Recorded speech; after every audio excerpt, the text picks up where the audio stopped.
वैवासिक के 7 ग्रंथ लिखे गए थे। अभी के समय में उनमें से केवल उन 7 ग्रंथों का चीनी भाषा में अनुवाद अवेलेबल होता है। मूल ग्रंथ अभी हमें प्राप्त नहीं होते हैं। कुछ-कुछ जगह-जगह से जो सेंट्रल संस्कृत टिबेटन इंस्टीट्यूट है सारनाथ वाला, उन्होंने संस्कृत में उनका पुनरुद्धार किया है। परंतु वर्तमान में जब हम देख रहे हैं तो विभाषा को लेकर केवल अभिधर्म कोश भाष्य और उसकी स्फुटारता टीका जो आचार्य वसुबंधु ने बाद में लिखा, बाद में आचार्य नरेंद्र देव ने उनका हिंदी अनुवाद किया, उसे ने फ्रेंच अनुवाद किया था, तो वो हमारे पास अवेलेबल होते हैं। वैवासिक का जो साहित्य परंपरा है और सौत्रांतिक की साहित्य परंपरा में से हमें कोई भी इस तरह का ग्रंथ उपलब्ध नहीं है। परंतु आचार्य रामशंकर त्रिपाठी जी ने बड़ा मेहनत करके 500 पेज का ग्रंथ सौत्रांतिक दर्शनम करके उन्होंने लिखा है। इस परंपरा को भी उन्होंने पुनर्जीवित करने का प्रयास किया। बाकी माध्यमिक और योगाचार दोनों ही परंपराएं जीवंत परंपराएं हैं, उनका सातत्य विद्यमान है। योगाचार जहां चीन, जापान और कोरिया में डेवलप हुआ धम्म दर्शन, माध्यमिक दर्शन का विकास परम पूज्य दलाई लामा जी का जो भी परंपरा है वो माध्यमिक दर्शन को लेकर आगे बढ़ती है। तो दोनों परंपराएं अभी भारत में हमें जीवंतता की अवस्था में मिली हुई हैं। तो जैसे कि आचार्य नागार्जुन, क्योंकि एक ऐसा नाम है बौद्ध धर्म दर्शन में जिनको हम द्वितीय बुद्ध के रूप में मानते हैं, और उन्होंने जितना भी बौद्ध धर्म दर्शन की जो व्याख्याएं की हैं वो एकदम अलग ही दार्शनिक व्याख्याएं आपको देखने को मिलेंगी। और शून्यता की जो तात्विक विवेचना उन्होंने की कि एक ऐसी तरह से शून्यता को इस स्तर पे ले गए कि उन्होंने हर चीज को, चाहे प्रकृति समुत्पाद है वो भी शून्य है, 4 आर्य सत्य है वो भी शून्य है, तथागत का सिद्धांत है वो भी शून्य है। मतलब बुद्धिज्म में जो भी सिद्धांत उनको लगा हर चीज को उन्होंने शून्यता की व्याख्या, वो अपर प्रत्यम शांतम प्रपंच अप्रपंचतम, तो इस तरह से उन्होंने उन चीजों की व्याख्या की है और बहुत ही अच्छे ढंग से वो लेकर गए। बाद में शून्यवाद भी 2 भागों में बट गया कि शून्यवाद में जो सौत्रांतिक या स्वतंत्र मत को मानने वाले शून्यवादी हो गए थे और प्रासंगिक मत को मानने वाले शून्यवादी हो गए। और प्रासंगिक मत को मानने वाले जितने भी भोट देशी है या तिब्बतन जितने भी स्कॉलर हैं वो इस परंपरा को लेके बहुत। भूपेंद्र अरुण सर हैं। धन्यवाद ओम प्रकाश जी। ओम शन्नो मित्रः शं वरुणः शन्नो भवत्वर्यमा। संभवतः नहीं है यहाँ पर, तो हम आगे बढ़ते हुए डॉक्टर सर्वेश कुमार मिश्र सर को आमंत्रित करता हूँ। श्रीमद् भगवद गीता में स्थित प्रज्ञा ओम प्रकाश जी हैं, वो बोल रहे हैं ना सर, आवाज ही नहीं आई तो ठीक है सर। नहीं आ रही है, बोल रहे हैं, आवाज आ रही है। अच्छा ठीक है सर। नहीं आ रही, आ रही है भूपेंद्र जी, बोलिए। डॉक्टर ओम, संभवतः डॉक्टर नहीं लगाया मैंने इसलिए। डॉक्टर ओम प्रकाश जी को सादर नमस्ते, धन्यवाद।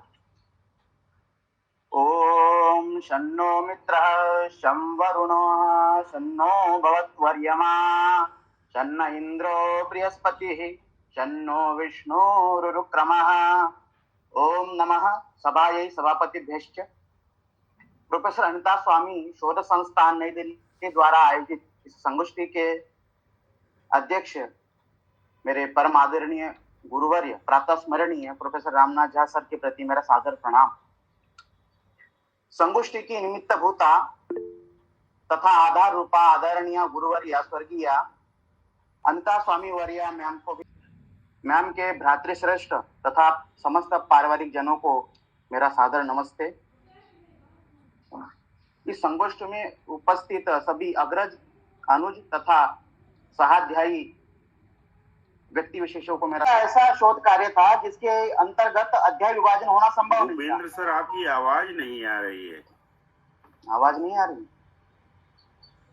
मुझे तो आ रही है स्पष्ट रूप से आवाज। मुझे भी आ रही है सर।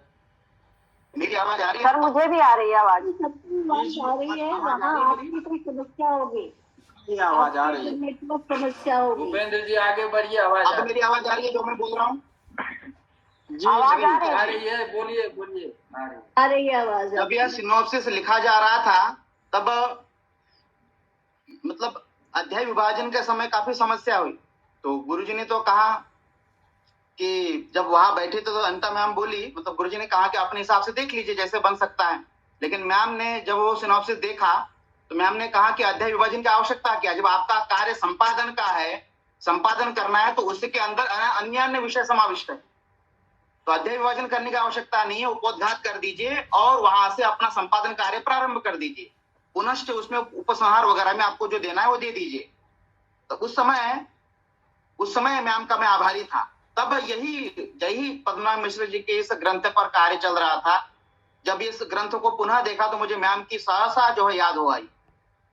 जब मैम के विषय में जब वह सुना, एक हाथ में मेरी बेटी, छोटी सी बेटी थी, और एक हाथ में जब वो खबर मैंने सुनी ओम प्रकाश जी के द्वारा, तो मैं एकदम से हिल सा गया कि यह वही सारी स्थितियां, सब सारे कुछ वो स्मरण संस्मरण जो कुछ मैम के साथ हम लोग थे, आईपी कॉलेज में मैं था बस उस समय, तो तब मैम के साथ जो कुछ भी मेरे वार्तालाप हुई, जो कुछ बातें हुई, सब स्मरण हो आई।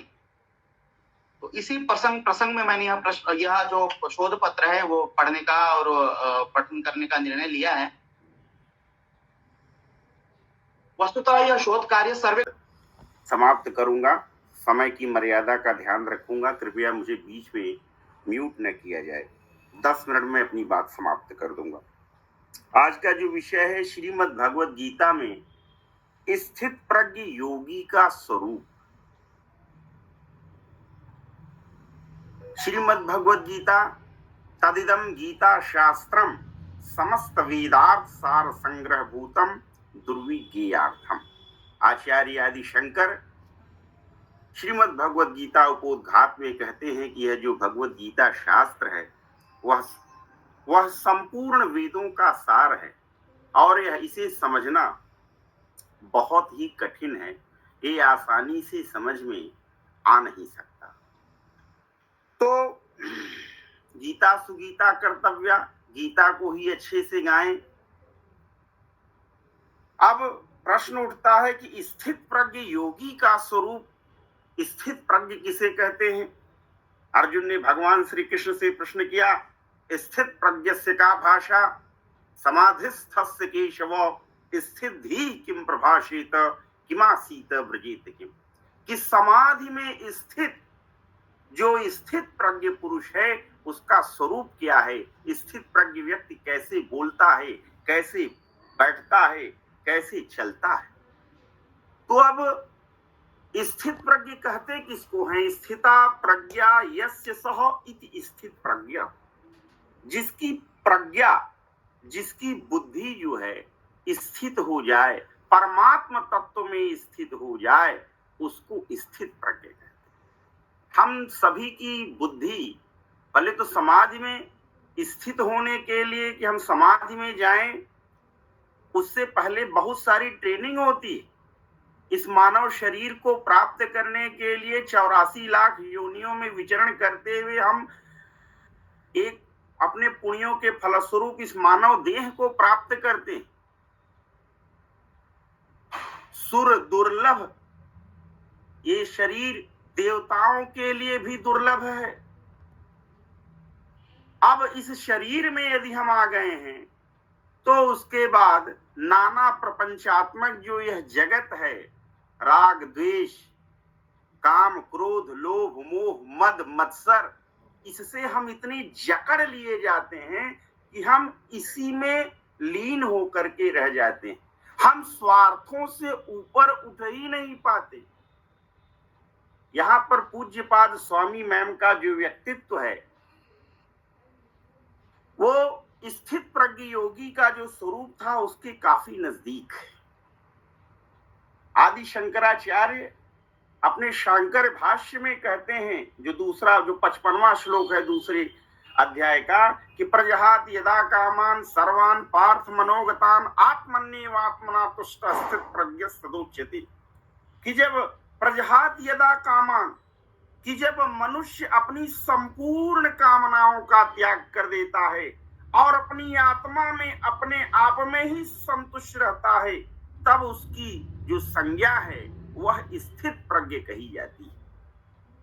इस संसार में 3 प्रकार की क्षणाएं हैं, जिसको पुत्रैषणा, धनैषणा और लोकैषणा के नाम से जाना जाता है।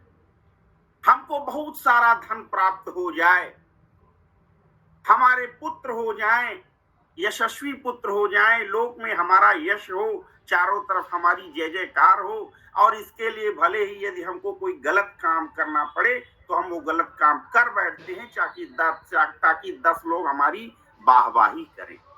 लेकिन पूज्यपाद स्वामी मैडम निंदन्तु नीति निपुणा यदि वास्तुवन्तु लक्ष्मी समाविशतु गच्छतु वा यथेष्टम अद्यैव वा मरणमस्तु युगांतरे वा न्यायात् पथः प्रविचलन्ति पदम न धीरा। ये व्यक्तित्व था पूज्यपाद स्वामी मैम का। लोग उनकी निंदा करें चाहे स्तुति करें, लक्ष्मी उनके पास आए या इच्छा अनुसार चली जाए, आज ही मरना हो चाहे युगों युगों के बाद मरना हो, लेकिन पूज्यपाद स्वामी मैम न्याय के पथ से एक पग भी विचलित नहीं होती थी, एक कदम भी विचलित नहीं होती थी। ये स्थित प्रज्ञ का स्वरूप उनके अंदर हमने देखा है। किसी से भी वो सत्य के लिए टकरा जाती थी, लड़ जाती थी। आज हम आप अपनी व्यक्तिगत निजी स्वार्थों से ऊपर उठ ही नहीं सकते। पिछले भी उद्बोधन में मैंने कहा था आपने कि हम नेट कर सकते हैं, एमए फर्स्ट डिवीजन पास कर सकते हैं, एमफिल पीएचडी करके किसी विश्वविद्यालय में प्रोफेसर भी हो सकते हैं, लेकिन उनके जैसा व्यक्तित्व हम पा जाएं ये संभव नहीं। ये उनकी एक जन्म की साधना नहीं है, कई जन्मों की जब साधना होती है तब जाकर के व्यक्ति के अंदर स्थित प्रज्ञ पुरुष का स्वरूप झलकता है। कई जन्मों की साधना का ये फल है उनका। और राग द्वेष से वियुक्त जो कहना है आपके सामने ही कह देंगी, आपको डांटना है, फटकारना है, आपके सामने ही वह कह देंगी, लेकिन आपके पीठ पीछे कुछ कहना ये उनके व्यक्तित्व में नहीं था। अब उनको कोई ऐसा भी नहीं थी, उन्होंने शादी विवाह भी नहीं किया था, पुत्रैषणा नहीं थी उनको, धन की कोई ऐषणा नहीं थी उनको, आलोक में उनकी ख्याति हो, प्रख्याति हो, ऐसी भी उनकी कोई ऐषणा नहीं थी। ऐसा व्यक्तित्व था पूज्यपाद स्वामी मैडम का। और ऐसा व्यक्तित्व हम भी प्राप्त कर सकें, हम भी ऐसा कुछ कर सकें, इसके लिए हमें साधना की आवश्यकता होती है। हर व्यक्ति साधक नहीं बन सकता। यहाँ 9 दिन नवरात्र का व्रत रहते हैं लोग, गोलगप्पा सड़क पर बनता हुआ देख लेते हैं तो मुंह में पानी आ जाता है, जलेबी और समोसा खाने की इच्छा होने लगती है। उनका स्वरूप ऐसा कि आए दिन ऐसा कोई दिन न हो जिस दिन उनका व्रत न हो। सर्वेश आज में सोमवार व्रत है, आज मेरा बृहस्पतिवार है, आज शुक्रवार है, आज शनिवार है, आज हमेशा व्रत ही रहता था उनका। ये क्या है? साधना थी उनकी। अन्नमय कोश जो उनका था वो एक टाइम भोजन करती थी। हम आप नाना प्रपंचात्मक जगत में पड़े हुए हैं। स्थित प्रज्ञ तो हमारे आप से, मैं यहाँ गुरु अपने परम पूज्य गुरुदेव को नहीं शामिल कर रहा हूँ, वो स्वयं स्थित प्रज्ञ के स्वरूप से युक्त हैं, और जो भी हो स्थित प्रज्ञ के स्वरूप से युक्त उनको भी मैं काउंट नहीं कर रहा हूं, मैं अपने जैसे व्यक्तित्व को काउंट कर रहा हूं कि उनका व्यक्तित्व कैसा था। इसके लिए हमें साधना की आवश्यकता होगी। एक जन्म में न साधना न सिद्ध हो सके, कई जन्मों में सिद्ध हो सके तो कोई बात नहीं। माइनस से आदमी चलता है, 0 से आदमी चलता है, तब जाकर के एक दिन शिखर पर पहुंचता है, 100 पर पहुंचता है। हम कुछ भी करें अपने जीवन में, लेकिन हमारी वजह से किसी का जीवन बर्बाद ना हो। 16, 4, 20 और 26 हो गया। शायद मेरा समय पूर्ण हो गया है, बस 1 मिनट का समय और बात समाप्त करता हूं कि हमारे किसी निर्णय से किसी का जीवन बर्बाद ना हो, किसी की जिंदगी तबाह ना हो। हम निर्धन हैं, निर्धन बने रहें, हम गरीब हैं, हम गरीब बने रहें, लेकिन जो करेंगे शास्त्र की दृष्टि से वो सम्मत होना चाहिए। जो निर्णय लेंगे उस निर्णय से राष्ट्र का कल्याण होना चाहिए। यदि हम मन में एक छोटी सी संकल्पना धारण कर लें, मन में छोटा सा प्रण ले लें तो हमारी यात्रा स्थित प्रज्ञ पुरुष की जो स्थित प्रज्ञ पुरुष का जो स्वरूप है उस यात्रा की ओर हमारा ये पहला कदम होगा। सरकारें आएंगी जाएंगी, लोग आएंगे जाएंगे, अखबार में रोज नए प्रधानमंत्री नए मंत्री आते जाते रहेंगे, लेकिन नहीं, हम जो निर्णय लें वो ऐसा लें जो राष्ट्र के लिए समीचीन हो। ऐसा कोई निर्णय न ले लें जिससे हम किसी का दिया बुझा करके अपना दिया जला लें। ये उनके व्यक्तित्व में था कि वो कभी किसी का अकल्याण नहीं करती थी, अपने शत्रु के उज्जवल भविष्य की भी वो कामना करती थी। ऐसे परम पूज्य स्वामी मैम को याद करते हुए अपने जो व्याख्यान है 10 मिनट का उसको मैं यहीं समेटता हूं। फिर कभी इस पर मेरा शोध पत्र लिखित रूप में आप लोग देखेंगे। अपनी वाणी को विराम देता हूं। ओम पूर्णमदः पूर्णमिदं पूर्णात् पूर्णमुदच्यते पूर्णस्य पूर्णमादाय पूर्णमेवावशिष्यते। ओम शांति शांति शांति। गुरुदेव भगवान के श्री चरणों में दंडवत प्रणाम। नमो नमः। धन्यवाद डॉक्टर सर्वेश कुमार मिश्र सर। आपने स्थित प्रज्ञ योगी के स्वरूप की व्याख्या करते हुए पूज्यपाद स्वामी मैम के जीवन में किस प्रकार से ये था उसको भी आपने बताया। अभी मैं आगे डॉक्टर आयुष मिश्र सर से निवेदन करूंगा कि वो अपना पत्र वाचन करें। अखंडम सच्चिदानंदम अवांग मनस गोचरम आत्मानम अखिलाधारम आश्रय अभीष्ट सिद्धये। प्रोफेसर अनीता स्वामी शोध संस्थान नई दिल्ली के द्वारा समायोजित प्रोफेसर अनीता स्वामी स्मृति राष्ट्रीय संगोष्ठी की अध्यक्षता कर रहे महनीय मेधा के मूर्धन्य मनीषी आचार्य प्रवर पदवाक्य प्रमाणज्ञ प्रोफेसर रामनाथ झा सर को मैं प्रणाम निवेदित करता हूं। आपके महनीय व्यक्तित्व के विषय में मैं इलाहाबाद विश्वविद्यालय में डीफिल किया हूं। मेरे समादरणीय शोध निर्देशक प्रोफेसर राम सेवक दुबे जी ने आपके विषय में हमेशा हम लोगों को बताते रहते थे। मेरा यह दुर्भाग्य रहा कि प्रत्यक्ष आपका दर्शन न कर सका, लेकिन आज पटल के माध्यम से आपका दर्शन कर रहा हूं। बारंबार कोटशा प्रणाम निवेदित करता हूं।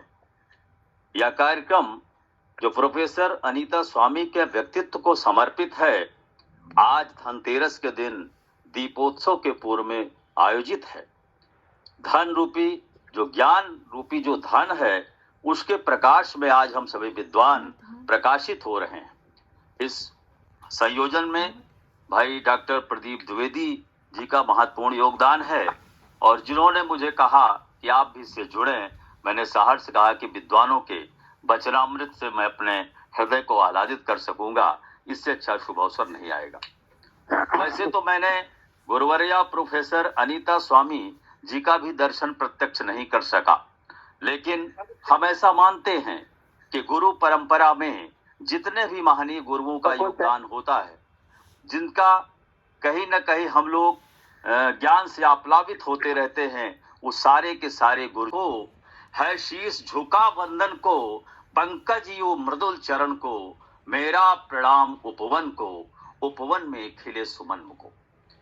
स्वामी जी की आत्मा ही आज इस ज्ञानात्मक उपवन के मध्य एक परिमल की तरह हमारे मध्य में विराजमान है।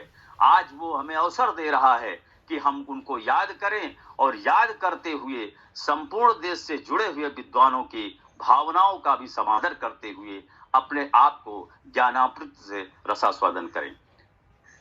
इतनी सी बात करने के बाद हमारे गुरुजन हैं, पर जिनकी वाणी का चमत्कार ही हम लोग कहते हैं, सुनते हैं, और जितना भी। पीयूष मिश्रा जी माइक अपना बंद कर लीजिए प्लीज, योर रिक्वेस्ट।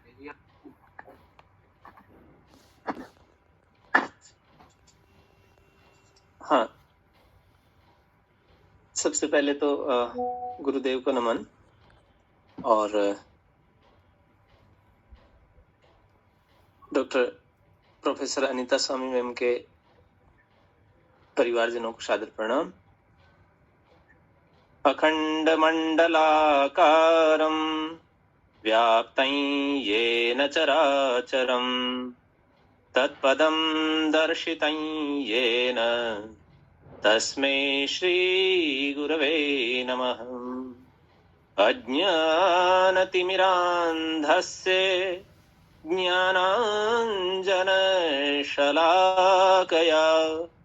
चक्षुरुन्मीलितं येन तस्मै श्री गुरवे नमः।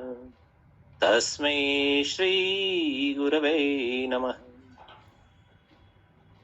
जैसा कि प्रोफेसर रामनाथ झा गुरुजी ने बताया कि मैम का जो भाव रहता था और उनकी जो एक महत इच्छा रहती थी इंटरडिसिप्लिनरी वर्क करना है और अपनी ज्ञान परंपरा पर आधारित कार्य करना है, तो इसमें जब मैंने जो विषय लिया है वो वेदांत की दृष्टि से राष्ट्रीय शिक्षा नीति 2020 का समालोचन।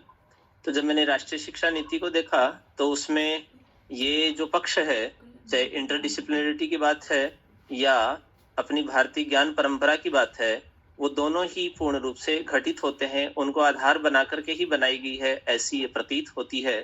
तो इसमें जैसे एनईपी का पॉइंट नंबर 4 देखें तो उसमें कि स्कूलों में पाठ्यक्रम और शिक्षण शास्त्र क्या होगा, इसके लिए भी उन्होंने कहा है कि learning should be holistic, integrated, enjoyable and engaging. तो ये जो सलाह है कि कभी किसी पक्ष पे वो जो ओपिनियन रख रही हैं, यदि मैं थोड़ा बहुत भी डिफरेंट ओपिनियन से रख करके और यदि कुछ प्रश्न पूछता था तो ऐसा नहीं है कि भी मैं काफी वरिष्ठ हूँ और आप अभी इस विषय में प्रविष्टि कर रहे हैं तो किसी प्रकार से कि मैं उससे नाराज हो जाऊंगी या फिर मतलब एक नकारात्मक भाव नहीं आता था, अभी तो सकारात्मक भाव ही रहता था है? उसको कभी कभी है कि उनको उस समय पे है कि उस पक्ष से यदि नहीं सोच रहे हैं, कुछ देर बाद में कहेंगे हाँ इस पक्ष से आप ठीक कह रहे हैं, या आपके यहाँ पे और यदि कुछ देखेंगे तब ये पक्ष है वो ज्यादा सही से आप देख पाएंगे। तो इस प्रकार से एक संवादात्मक प्रश्न की जो यानी प्रश्नोत्तर है उन सबको। ओम प्रकाश जी, थोड़ा समय ज्यादा हो गया, मुझे अभी कक्षा भी लेनी है थोड़ा। डॉक्टर आयुष जी को छोड़ के सभी ने पत्रों का वाचन किया है। तो डॉक्टर घनश्याम मिश्र जी, डॉक्टर गीता रानी जी, डॉक्टर ओम प्रकाश जी आप हैं ही, डॉक्टर खुशबू शुक्ला, डॉक्टर पूजा सिंह, डॉक्टर विकास सिंह, डॉक्टर भूपेंद्र, डॉक्टर सर्वेश जी और डॉक्टर पीयूष मिश्र जी। तो आप सभी ने बहुत गंभीर विषयों को बड़े सरल शब्दों में प्रस्तुत किया और जैसा कि एक हमने अभी भारतीय ज्ञान परंपरा को चुना है तो हम इसके ही सीरीज को आगे बढ़ाएं, क्योंकि आप सब समझते हैं कि भारतीय ज्ञान परंपरा में लगभग बहुत सारी धाराएं हैं और उसके फिर अपनी अपनी उपधाराएं हैं। तो आगे जब हम करेंगे तो इसी का पार्ट 2 करेंगे और पार्ट 2 में जो भी विषय प्रस्तुत किया जाएगा तो वो फिर आज जो प्रस्तुतिकरण हुआ है उससे अतिरिक्त विषय को लेकर के फिर प्रस्तुतिकरण होगा। तो एक बात यह है, दूसरा यह भी है कि जो आगे प्रयास करेंगे कि अगला जो 10 नवंबर है तो उसमें हम फिर फिजिकली मिलेंगे। इस बार तो इस ऑनलाइन मोड के थ्रू हम मिले, लेकिन उसमें फिजिकली मिलेंगे और 25 से 30 मिनट एक के लिए समय निर्धारित होगा जो अपना पूरा वो प्रस्तुत करे और उस पर कुछ संवाद भी हो। तो 20 मिनट करीब 22 मिनट प्रस्तुत करें और 8-10 मिनट संवाद के लिए भी रखेंगे। तो इसके साथ ही इसमें कई विषय प्रस्तुत किए गए, जैसे घनश्याम जी ने जो शुद्धाद्वैत है उस पे काफी अच्छी तरह से प्रकाश डाला। कपिल जी ने भी जो इकोलॉजी है और वेदांत है उसको लेकर के बहुत अच्छी बातें कही। गीता जी ने भी वरुण देवता को लेकर के बहुत अच्छी बातें रखी। आयुष गुप्ता शायद किसी कार्य में व्यस्त थे, क्योंकि उनका अनीता जी के प्रति बहुत आदर रहा है, तो वो कुछ विशेष कार्य होगा इसीलिए लगता है वो नहीं जुड़ पाए हैं। ओम प्रकाश जी तो विशेष रूप से एक्सपेरिमेंटल साइंस पे काम किया है, लेकिन आज उन्होंने शिक्षा नीति को चुना, तो उस कॉन्टेक्स्ट में उन्होंने जो वेदांत की दृष्टि है उसको हमारे समक्ष प्रस्तुत किया। डॉक्टर खुशबू जी यात्रा में हैं और उन्होंने मैसेज किया था कि हो सकता है ना भी जुड़ पाए, क्योंकि यात्रा में थोड़ी असुविधा भी हो जाती है, लेकिन फिर भी उन्होंने जुड़ते हुए अपनी बातों को प्रस्तुत किया। पूजा जी ने नव्य न्याय को बेस बना करके धर्म धर्मी संबंध और उस पर जो काफी गंभीर विषय है, लेकिन उन्होंने बड़ी सहजता से नव्य न्याय भाषा प्रदीप को आधार बना करके अपनी बातें रखी। विकास जी बुद्धिज्म में काफी सीरियसली काम करते हैं, तो उन्होंने भी जो एक अच्छा परिचयात्मक और कुछ सैद्धांतिक विषय को भी प्रस्तुत किया। जब विकास जी आए थे तो अनीता जी उनको हमेशा उनको एनकरेज करती थी और वो सब दृष्टि से तत्पर रहती थी, तो उनकी भी एक सद्भावनापूर्ण जो बातें हैं वो प्रस्तुत की उन्होंने। भूपेंद्र जी ने एडिटिंग का काम किया है, तो उसी को लेकर के पद्मनाभ मिश्र को लेकर के जो बातें रखी वो बहुत महत्वपूर्ण थी, और आगे भी उस पे कार्य कर रहे हैं और हमारे और भी लोग उस पे कार्य करेंगे। हम ये भी देखेंगे, अनीता जी का ये भी एक था कि जो अभी जो मैन्युस्क्रिप्ट में जो चीज है उसको एडिटिंग मोड में भी लाया जाए। हम आगे देखेंगे कि संस्थान को जब थोड़ा और दूसरा प्रारूप देते हैं तो उसमें एडिटिंग के लिए भी पर्याप्त एक सुविधा हो, जिसमें कि जो कई ऐसे ग्रंथ हैं जो काफी रेयर कैटेगरी के हैं, लेकिन जितनी संख्या है उनकी उस रूप में उसका संपादन नहीं हो रहा है, तो उसको भी उसमें सम्मिलित किया जाएगा। सर्वेश जी ने भी बहुत गंभीर विषय को, स्थित प्रज्ञ जो है वो तो स्थित प्रज्ञता जीवन का सर्वोच्च रूप है, और बिल्कुल ठीक बात है कि जो उनमें ऐसी लोकेशना वित्तेषणा या जो भी बातें हमारे जीवन में है जो हमें बहुत प्रभावित करती हैं, तो वो इन सब से बहुत आगे थी। ये तो निश्चित बात है, ये तो सबने देखा है अपनी आंखों से। तो इस मामले में वो बहुत उन्नत प्रकृति की थी, लोग इत्यादि तो छू भी नहीं सकता था उनको किसी हालत में। तो आपने बड़ा अच्छा टॉपिक लेकर के पूरा उसको कोरिलेट किया, तो बहुत अच्छी बात है। और पीयूष जी ने भी बहुत अच्छी तरह से राजधर्म जो है, धर्म भी भारत का प्राण स्वरूप है, तो धर्म जो है वो उसके केंद्र में भारत चलता है, धर्म के केंद्र में हमारा जीवन चलता है, पूरा राज्य व्यवस्था पूरी चलती है, उसी में विधायिका है, उसी में न्यायपालिका है, उसी में सब कुछ। तो ऐसे मुख्य विषय को, मूल विषय को उन्होंने बहुत अच्छी तरह से प्रस्तुत किया। तो ये इसमें प्रायः सभी शिष्य परंपरा में ही है। इसमें पीयूष जी भी हमारे, जब राम सेवक दुबे जी के आप छात्र हैं तो हमारे ही छात्र हैं, क्योंकि उनसे तो हमारा एक अंतरंग संबंध है। तो आप भी वही हैं, और गीता जी जो है वो मेरी शिष्या की शिष्या हुई, तो वो भी वही है। तो इस सत्र में लगभग सभी उनको व्यक्तिगत रूप से जानते हैं, और सभी ने अपने विषयों से उनके व्यक्तित्व को भी जोड़ा। वो बताया कि किस तरह से, किस रूप में उनका जो कार्यकलाप था, उनका जो व्यक्तित्व था वो किस तरह से हमारे सामने था। तो आगे इन सभी विषयों को ध्यान में रखते हुए हम आगे इसमें एक नया स्ट्रक्चर देंगे और उसके आधार पे अभी से सब आप मन बना लें कि अगले 10 नवंबर को हम फिजिकली मिलेंगे और उसमें विनोद जी सब भी जो भी है उन सब से भी बात करके जो सब सम्मिलित हों और उसको वहाँ पे चर्चा भी करें और एक आपस में और कैसे प्रभावी ढंग से इसको आगे बढ़ाएं उसको भी हम देखेंगे। तो मैं समझता हूँ कि समय काफी हो गया है और आप सब ने बहुत परिश्रम से और परिश्रम से भी ज्यादा भावपूर्ण ढंग से प्रस्तुत किया है। सब जीवन में सबसे महत्वपूर्ण भाव है, भावे ही विद्यते देवः तस्मात् भावो ही कारण। तो उनके प्रति जो आप सबका भाव है वो बहुत प्रशंसनीय है और वो आपके अनुभव के आधार पे है, कोई बोरोड नहीं है कहीं से। तो मैं और ज्यादा समय न लेते हुए इस सत्र की अब समाप्ति और दूसरे शब्दों में पूर्णता की घोषणा करता हूँ। और आप आगे के सत्र को आगे बढ़ाएं और मैं कक्षा में जाता हूँ क्योंकि वहाँ बच्चे वेट कर रहे हैं।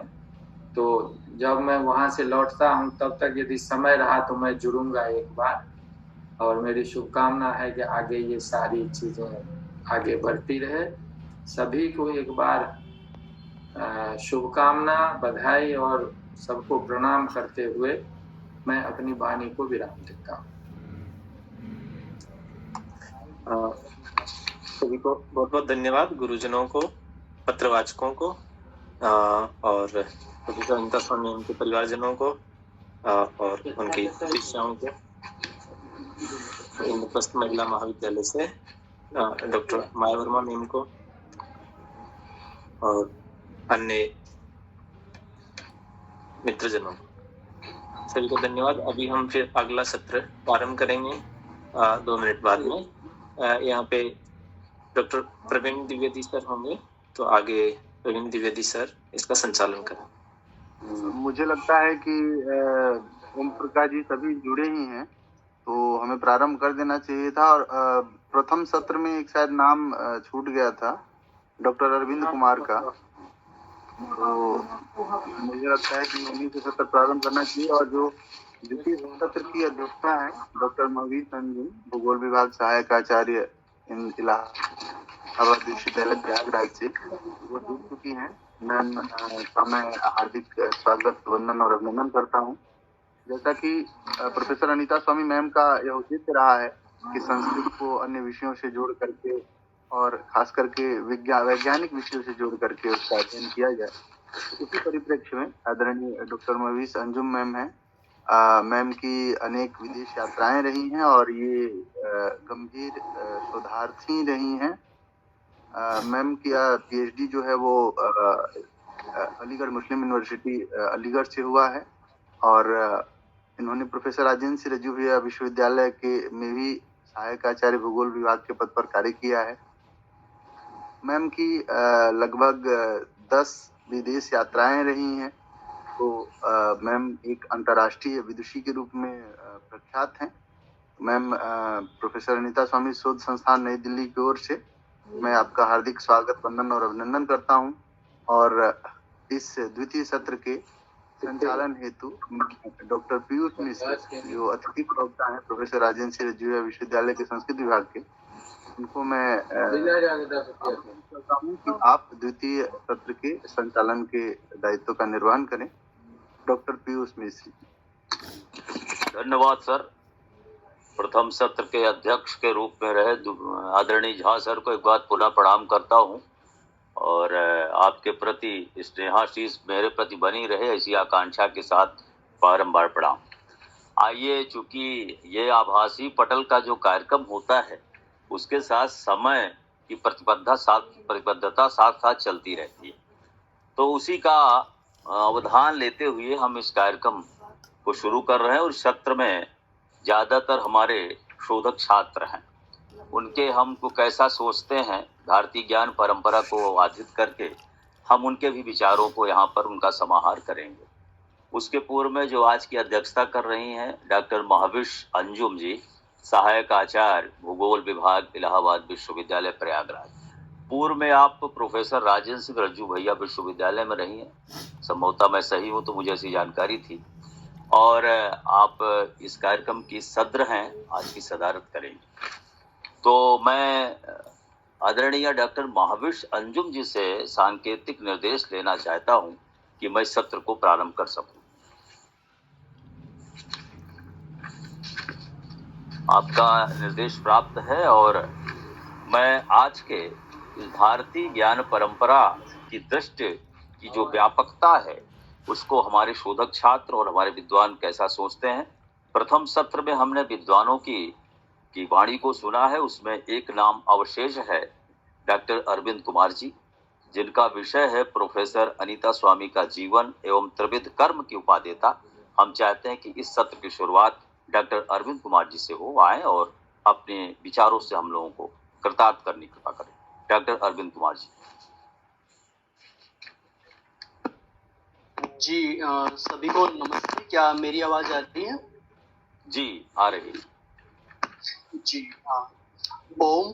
इस कार्यक्रम में प्रोफेसर अनीता स्वामी मैम शोध संस्थान के कार्यक्रम में जो आभासी पटल पर आज कार्यक्रम हो रहा है उसमें सर्वप्रथम मैं हमारे परमादरणीय सर दिल्ली से जुड़े हुए हैं, मैं सर के चरणों में नमस्कार करता हूं। और उसके पश्चात अध्यक्ष मैम को मेरा नमस्कार है। आईपी कॉलेज मेरे जीवन में बड़ा महत्वपूर्ण स्थान रखता है, वहाँ से मैंने अपना अध्यापन कार्य शुरू किया, तो वहाँ पे माया मैम और गीता जी को मेरा नमस्कार है। मैं अब थोड़े से समय में अपनी बात कहना चाहूँगा, क्योंकि अनीता स्वामी मैम का जो मेरे जीवन में एक रोल है वो बड़ा आदर्श और बड़ा गहन रहा है। उनके साथ मैंने काफ़ी कुछ सीखा है और उन्होंने काफ़ी कुछ हमें सिखाया भी है। तो मेरा जो विषय है वो है प्रोफेसर अनीता स्वामी मैम का जीवन और त्रिविध कर्म की उपादेयता। पिछले साल ही मेरी जो अंतिम जो मिलन है वो मैम के साथ गुरुकुल प्रभात आश्रम, क्योंकि मैं वर्तमान में मेरठ कॉलेज मेरठ में कार्यरत हूँ, तो गुरुकुल प्रभात आश्रम के वार्षिकोत्सव में मेरा मैम के साथ मिलना हुआ था और वहाँ पर मैम से जो भी दिशा निर्देश मिले वो अंतिम थे ये माना गया। तो जो 3 कर्म हम देखते हैं, श्री कृष्ण गीता में कहते हैं कि त्यागो ही पुरुष व्याघ्र त्रिविध ही है, कि तीनों प्रकार के कर्मों में उनका एक जो समर्पण था वो आदर्श था। ज्ञान रूपी यज्ञ में उन्होंने अपने जीवन में कभी कोई कमी नहीं छोड़ी थी मैम की, और उसी रुचि के कारण वो जो consciousness as reflected in Vedanta and modern sciences वाला प्रोजेक्ट था, जो कि अनीता मैम ने मुझे अपने ग्रेजुएशन के प्रथम वर्ष में ही उस प्रोजेक्ट में मुझे शामिल किया था, तो जिसमें कि हमने एक कॉन्शियसनेस का क्या स्वरूप हमें देखने को मिलता है संस्कृत शास्त्रों में और उसका फिलॉसफी में किस तरीके से हमें रूप देखने को मिलता है, इसके बारे में हमने लगभग 1 से 1.5 वर्ष इस पे पूरा रिसर्च किया था मैम के साथ। और वर्तमान में जैसा कि मैं कह सकती हूँ कि इंटरडिसिप्लिनरी का, क्योंकि मैं इस वक्त संस्कृत के क्षेत्र से दूर एक रक्षा संस्थान में, उनकी रक्षा मंत्रालय में कार्यरत हूँ इस वक्त, पर क्योंकि ये जो पूरा कार्यक्रम है वो अनीता मैम के लिए किया जा रहा है, उस पे मैं अपना जो एक शोध पत्र है वो प्रस्तुत करने जा रही हूँ। संस्कृत शास्त्रों में वर्णित वनस्पति विज्ञान एवं वर्तमान विश्व में उनकी उपयोगिता। संस्कृत विश्व की प्राचीनतम भाषा है, जिसमें वैदिक काल से ही भारतीय संस्कृति एवं ज्ञान विज्ञान की अजस्र धारा अक्षुण्ण रूप से प्रवाहित होती रही है। यह भाषा गंभीर शास्त्र ज्ञान तथा आध्यात्मिक एवं नैतिक मूल्यों का प्रमुख आधार है।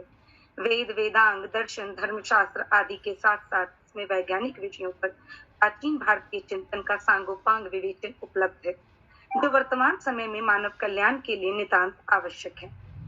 प्राचीन भारतीय मनुष्यों ने समस्त ज्ञान विज्ञान का विवेचन समग्रता की दृष्टि से किया है, जो सत्यम शिवम सुंदरम की अवधारणा पर आधारित है तथा जिससे प्राणी मात्र के जीवन का संतुलित एवं संपूर्ण विकास संभव है। वर्तमान युग विज्ञान का युग है, तकनीकी का युग है। आज वैज्ञानिक इस जीवन और पृथ्वी का रहस्य उद्घाटित करने हेतु निरंतर प्रयासरत हैं। आजकल विज्ञान के छात्रों तथा कई व्यक्तियों में यह भ्रांत धारणा है कि आधुनिक विज्ञान केवल पाश्चात्य जगत की देन है, परंतु यदि सूक्ष्मता से अध्ययन किया जाए तो यह प्राप्त होता है कि आधुनिक विज्ञान के अनेक सिद्धांत प्राचीन संस्कृत ग्रंथों से में प्रतिपादित विवेचन पर आधारित हैं।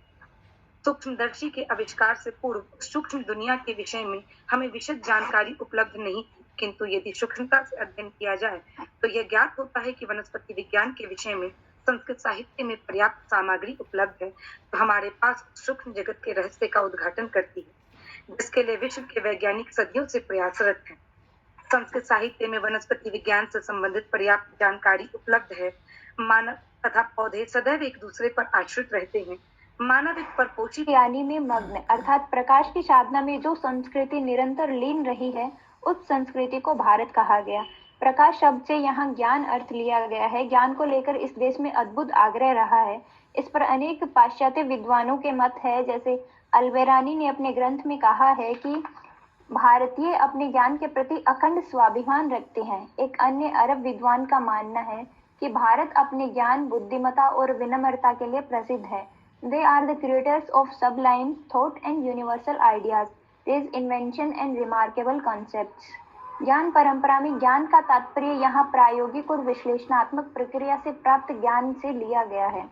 परंपरा शब्द से तात्पर्य है कि जिसमें निरंतरता और समन्वयता हो। निरंतरता अर्थात पूर्व में जो विचार किया गया है उसमें निरंतरता बनाए रखना। समन्वयता अर्थात आत्मसात करने वाला। अतः परंपरा का सामान्य अर्थ हुआ कि जो पूर्व में विचार किया गया है उसको आत्मसात करके उसमें निरंतरता बनाए रखना।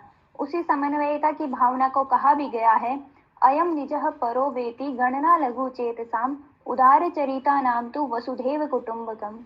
भारतीय ज्ञान परंपरा के विषय में पंडित भागवत शास्त्री ने कहा है कि भारत की ज्ञान परंपरा सनातन गंगा का प्रवाह है, जो कि दो भागों में विभाजित हो जाती है, देवीय परंपरा और मानुष्य परंपरा। देवीय परंपरा जो ब्रह्मा जी से प्रारंभ होती है और मानुष्य परंपरा जो हम भौतिक जगत में देखते हैं। पुराण न्याय मीमांसा धर्म शास्त्रांग मिश्रिता वेदाः स्थानानि विद्यानाम धर्मस्य च चतुर्दश। भारतीय ज्ञान परंपरा में इन चतुर्दश विद्याओं का महत्व प्राचीन काल से ही रहा है। ये विद्याएं इस परंपरा की सबसे मजबूत कड़ी है। आगे इन्हीं विद्याओं का अनुसरण कर विविध साहित्य की रचना हुई। चाहे वैदिक साहित्य में ब्राह्मण, आरण्यक, उपनिषद और अन्य वैदिक साहित्य को लेकर लौकिक साहित्य में रामायण, महाभारत, गीता, पुराण और भारतीय दर्शन का सृजन हुआ हो। आज उसी का बीज वट वृक्ष के समान अत्यंत विशाल हुआ है। भारतीय ज्ञान परंपरा का विषय क्षेत्र सीमित नहीं है। एक जर्मन विद्वान स्लेगल का कहना है कि जितने भी देश है वे प्रत्यक्ष या परोक्ष रूप से भारत के मानसिक उपनिवेश है। अनेक परंपराओं के द्वारा शासित होने पर भी भारतीय ज्ञान परंपरा का वैशिष्ट्य किसी भी प्रकार से कम नहीं हुआ है। इसलिए काश्मीर शैव दर्शन में कहा गया है, स्थिति ही स्वतंत्रता विश्व सिद्धि हेतु, अर्थात मानव चेतना हमेशा से स्वतंत्र रही है। भारतीय ज्ञान परंपरा का विषय किसी एक क्षेत्र, किसी एक धर्म या किसी एक संस्कृति तक सीमित नहीं है। भारतीय ज्ञान परंपरा की कुछ विशेषताएं इस प्रकार है, जिसमें सबसे पहले है भाषा की केंद्रीय भूमिका। भारतीय मानस में भाषा का महत्व बहुत अधिक रहा है। स्टोल नामक एक विद्वान ने अपने निबंध में कहा है कि भारतीय मानस में दर्शन और भाषा को लेकर प्रबल आग्रह रहा है। इसके बिना भारतीय चिंतन में कोई बात शुरू ही नहीं होती है। भाषा को इस ज्ञान परंपरा का सर्वोपरि वैशिष्ट्य कहा जा सकता है। भाषा अभिव्यक्ति का साधन या माध्यम तक ही सीमित नहीं है, वह ज्ञान का साधन है, क्योंकि हम अभिव्यक्ति से पहले का चिंतन भी भाषा के माध्यम से ही करते हैं। इसलिए भर्तृहरि ने वाक्य पद्य में कहा भी है, ज्ञानम सर्वम शब्देन भाषते, अर्थात ऐसा कोई भी ज्ञान नहीं है जो शब्दात्मक ना हो। जिस वस्तु को जानना है उसमें भाषा अंतर्निहित होती है। भाषा और ज्ञान का संबंध इतर नहीं है। इस परंपरा के रूप में, साध्य और साधन के रूप में, प्रमाण तथा प्रमेय के रूप में भाषा का तात्विक चिंतन इस परंपरा में होता रहा है। भाषा को देखने के दो पक्ष मिलते हैं, मंत्रात्मक और प्रपंचात्मक। मंत्रात्मक अर्थात आत्मबोध कराने में सक्षम, प्रपंचात्मक यानी दूसरी वस्तुओं पर प्रकाश डालना। दूसरी विशेषता है कि इस परंपरा में दर्शन की केंद्रीय भूमिका है। भारतीय मानस दर्शन को लेकर हमेशा आग्रही रहा है। आगम से प्राप्त दर्शन शैव दर्शन, निगम से प्राप्त दर्शन जड़ दर्शन। इस संसार में ज्ञान से पवित्र कुछ भी नहीं है। हमारा ये ज्ञान आत्मबोध के लिए होता है और भारतीय ज्ञान परंपरा में हमेशा इस ज्ञान का संरक्षण किया गया है। भेद को स्वीकार कर भेद का अतिक्रमण है। इस ज्ञान परंपरा में ज्ञान भेद की सीमाओं को तोड़कर आगे बढ़ता है। 3 प्रकार के भेद बताए गए हैं, स्वगत भेद, सजातीय भेद और विजातीय भेद। परंतु भारतीय ज्ञान परंपरा में हमेशा भेद को स्वीकार करके उसका अतिक्रमण किया गया है। इसी प्रकार अन्य विशेषताएं हैं जो कि समय की पाबंदी के कारण नहीं हो पाएगी, जैसे वाद की परंपरा, त्रिविध पापों से मुक्ति, मौलिकता, सत्य और शास्त्र की शब्दावली। इन सभी विशेषताओं के कारण भारतीय ज्ञान परंपरा का महत्व हमें आज भी लोक में देखने को मिलता है। निष्कर्ष रूप में मैं यही कहना चाहूँ कि भारतीय ज्ञान परंपरा अत्यंत प्राचीन है, जिसके विकास क्रम का इतिहास सहस्र वर्षों का है, जिसमें अनेक सामाजिक तत्वों का योग रहा है। भारतीय ज्ञान परंपरा एक देश, काल या व्यक्ति विशेष तक ही सीमित नहीं है, बल्कि वैश्विक स्तर पर अपना प्रायोगिक और सैद्धांतिक पक्ष रखती है। अतः इस परंपरा को जानने के लिए हमें मूल ग्रंथों का अध्ययन करना चाहिए। पाश्चात्य विद्वानों ने भी इस परंपरा के महत्व को समझकर इसे अपने दैनिक जीवन में सम्मिलित किया है। प्राचीन भारतीय ज्ञान का विस्तार जितना अधिक था, इसमें आत्मसात करने की क्षमता उतनी ही प्रबल थी। यह संस्कृति समाज में होने वाले परिवर्तनों को स्वीकार करती चली गई, जिस कारण आज संपूर्ण विश्व में भारतीय ज्ञान परंपरा का प्रभाव व उपयोगिता प्रतिदिन बढ़ती जा रही है। धन्यवाद। उत्तम शोध पत्र के साथ जुड़ी हुई थी अर्चना सारण जी, बहुत बहुत साधुवाद। आइए इस क्रम में हम प्रोफेसर राजेंद्र सिंह रज्जू भैया विश्वविद्यालय के संस्कृत विभाग की ओर प्रवृत्त होते हैं और वहां के शोधक छात्र नितिन त्रिपाठी को आमंत्रित करता हूं, जिनका विषय है संस्कृत वांग्मय में नाट्य शास्त्रीय परंपरा। नितिन त्रिपाठी पटल पर आए और अपनी बात रखें। सर्वेभ्यो नमो नमः। गंगा तरंग रमणी यजटा कलापम गौरी निरंतर विभूषित वाम भागम नारायणं प्रियमनंगमदापहारं वाराणसी पुरपतिं भज विश्वनाथम। डॉक्टर अनिता स्वामी शोध संस्थान की ओर से उनकी स्मृति में आयोजित यह शोध विषयक व्याख्यान माला में आज के सत्र की अध्यक्षा डॉक्टर महबूब अंजुम मैम, सहायक आचार्य इलाहाबाद विश्वविद्यालय के प्रति मैं हार्दिक कृतज्ञता व्यक्त करता हूं और उनके प्रति अपना अभिवादन करता हूं एवं उपस्थित सभी शिक्षकगण, हमारे श्रेष्ठ और अग्रज, उन सब के प्रति मैं हार्दिक कृतज्ञता ज्ञापित करते हुए आज शोध में अपने शोध पत्र का वाचन करने जा रहा हूं, जिसका विषय है संस्कृत वाङ्मय में नाट्य शास्त्रीय परंपरा। संस्कृत वाङ्मय इस राष्ट्र की आत्मा